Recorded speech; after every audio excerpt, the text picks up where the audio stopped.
Dahil nag-aayos sa likod na aming bahay, naisipan kong maglagay ulit ng aquarium.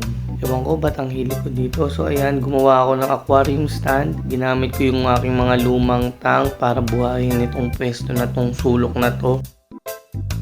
May pausok effect pa, diba? Iba talaga yung vibes na nabibigay niya.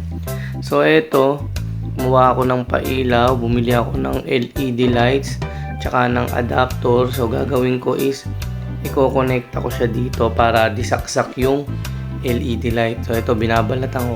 Gugupitin ko na yan para mahaba siya. Kala mo talaga marunong no? Actually, first time kong gagawin to. Hindi ko rin alam kung gagana.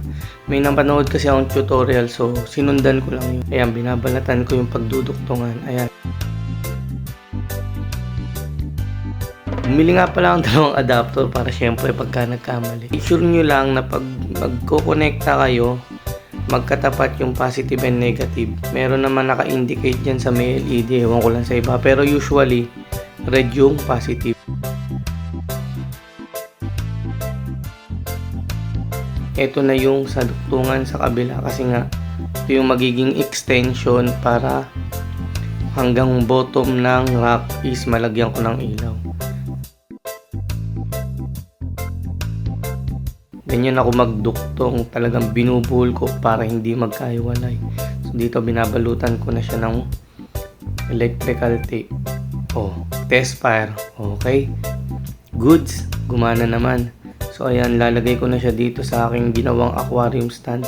Lahat yan puro DIY ko lang syempre, para walang gastos. Ang pinakagagastosan ko na lang is yung ilalagay kong mga isda. Actually, meron naman akong mga natirang halaman dyan. Yung mga anubias na talagang ang titibay. Pero yung mga busep polandra ko na binili noon, wala na talaga natira.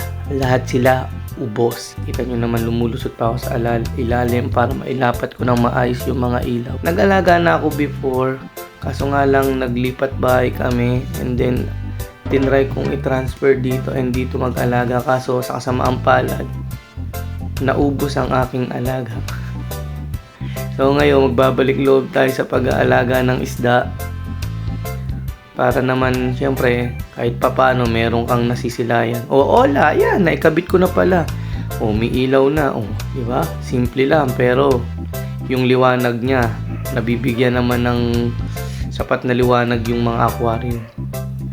Ayan, yun lang, first video ko to.